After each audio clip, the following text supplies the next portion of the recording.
Selamat datang di tahun 2026, tahun di mana harga beras naik, suhu bumi naik, dan ternyata paranoia kita juga harus ikut naik level. 2 atau 3 tahun lalu, waktu itu guru-guru keamanan cyber kita atau orang-orang bijak di IT selalu bilang mantra yang sama. Jangan klik link sembarangan, jangan buka lampiran dari pangeran Nigeria, karena manusia adalah rantai terlemah. Nah, tebak nih, di tahun 2026 ini mantra itu sudah basi, sudah jadi artefak sejarah. Sekarang Anda bisa menjadi manusia paling disiplin di dunia. Anda bisa hidup seperti biksu digital, tidak pernah klik link, tidak pernah buka email spam, bahkan tidak pernah membalas chat mantan. Tapi HP Anda tetap bisa diambil alih sepenuhnya. Selamat datang di era zero click spyware. Saya tidak sedang menakut-nakuti.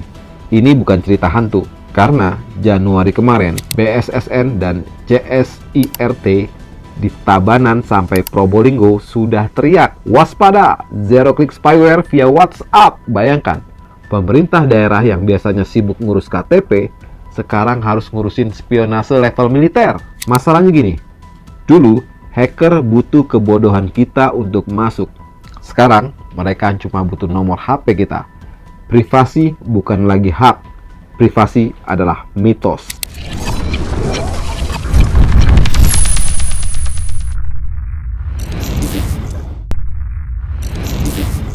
Mari kita bedah apa yang kita sebut zero click spyware ini. Fokus utama laporan intelijen terbaru adalah 2 kode cantik. Pertama ada CVE 2025-55177 dan yang kedua adalah CVE 2025-43300. Ya, ini menyerang ekosistem favorit kita, WhatsApp dan iOS. Jadi gini cara kerjanya.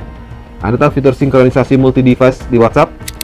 Fitur yang bikin kita seneng karena bisa buka WA di iPad atau laptop tanpa HP harus nyala. Nah, ternyata itu pintu nerakanya nih. Ada celah di mana WhatsApp gagal memvalidasi apakah pesan sinkronisasi itu beneran dari perangkat Anda atau dari hacker yang lagi makan mie instan di basement. Hacker bisa mengirim paket data yang menyamar jadi pesan sinkronisasi. WhatsApp Anda dengan polosnya bilang, "Oh, ini dari iPad-nya Mas Budi, silakan masuk." Padahal bukan. Begitu masuk, serangan lanjut ke level sistem operasi lewat CVE 2025-43300. Ini masalah di image IO Apple. Hacker mengirim file gambar, bisa bentuknya GIF, bisa file konfigurasi warna yang sudah dimodifikasi. Dan ini bagian paling mind-blowingnya. HP Anda bahkan tidak perlu menampilkan gambarnya. Proses ini terjadi di background. Proses indexing media atau rendering pratinjau pesan bekerja secara otonom. Belum lama ini, Wakil Menteri Komunikasi dan Digital kita nih, Pak Nezar Patria, bilang gini, pesan masuk saja sudah cukup membuat malware bekerja. Bayangkan, coba resapi itu. Pesan masuk, bling, selesai. HP Anda bukan milik Anda lagi. Mikrofon, kamera, lokasi, chat rahasia, semuanya milik mereka. Dan jangan tahu dulu, pengguna Android seperti Samsung, kalian juga tidak aman. Ada spyware bernama Landfall yang menyerang pustaka gambar Samsung lewat celah CVE 2025-21042. Sama aja nih, kirim gambar DNG, buffer overflow, dan boom, data Anda pindah ke server. Tapi apakah ini berarti iOS dan Samsung adalah perangkat yang paling tidak aman? Sebenarnya nggak juga. Justru mereka adalah salah 2 perangkat yang aman karena mereka bisa mendeteksi adanya serangan itu. So, di tahun 2026, definisi serangan cyber bukan lagi layar merah berkedap-kedip ala film Hollywood. Serangannya itu sunyi, tak terlihat, dan sopan sekali. Saking sopannya, dia merampok Anda tanpa mengetuk pintu. Lalu siapa di balik ini? Dulu kita kenal NSO Group, pembuat Pegasus, yang pada beberapa konten lalu sempat saya bilang bahwa ini adalah alat mahal yang dipakai untuk menyadap. Ya, dulu mereka itu kayak selebriti jahat di dunia spyware. Tapi sekarang, lanskapnya berubah. Tahun 2026 adalah tahunnya Paragon Solution. Paragon ini pintar. Mereka belajar dari kesalahan NSO.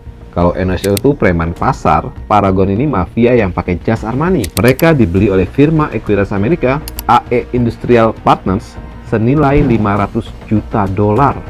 Tujuannya apa? Whitewashing atau pencucian citra. Dengan menjadi perusahaan milik Amerika, mereka bisa jualan spyware ke pemerintah barat, termasuk ke ICE, dan Komando Operasi Khusus Amerika Serikat tanpa melanggar aturan larangan spyware asing. Mereka menyebut spyware mereka Graphite. Terdengar elegan, padahal fungsinya sama, membobol HP jurnalis dan aktivis. Di sisi lain, ada Intellexa Alliance, pembuat spyware predator. Ini kelompok yang resisten banget nih. Sudah disanksi Amerika pada tahun 2024 lalu, bangun lagi di 2026. Infrastruktur mereka bangkit lagi di 11 negara, termasuk Angola, Kongo, Arab Saudi, dan tebak di mana nih? Ya, Indonesia. Intellexa ini lebih kacau. Bocoran dokumen menunjukkan mereka punya akses backdoor ke sistem pelanggan mereka sendiri. Jadi, misalnya pemerintah negara X beli alat sadap dari mereka untuk memata-matai warganya, tapi Intellexa justru memata-matai pemerintah dari negara X itu. Ini ironi tingkat dewa. Anda bayar jutaan dolar untuk alat sadap, tapi Anda sendiri disadap oleh penjualnya. Ini customer service macam apa? Tapi itulah dunia cyber. Sekarang, mari kita bicara tentang rumah kita, Indonesia. Data BSSN paruh pertama 2025, ada 3,64 miliar serangan cyber. Bayangkan, ini angkanya miliar. 3,64 miliar itu bukan angka. Itu statistik kiamat. Dan kita sedang dalam kondisi siaga merah. Peringatan dari CSIRT daerah kemarin itu bukan latihan. Infrastruktur komunikasi kita sedang ditarget kampanye spionase global. Sementara kita sibuk jadi korban, laporan dari Lighthouse Report mengungkap ada perusahaan bernama FirstSwap yang beroperasi dari Indonesia. Ya, mereka diduga memfasilitasi penjualan sistem pengawasan berbasis protokol SS7 ke aktor asing. SS7 itu celah jadul yang memungkinkan orang melacak lokasi dan sadap telepon hanya modal nomor HP. Laporan itu bilang Indonesia jadi safe haven atau surga yang aman karena regulasi ekspor teknologi kita longgar banget. Jadi kita ini paradoks berjalan.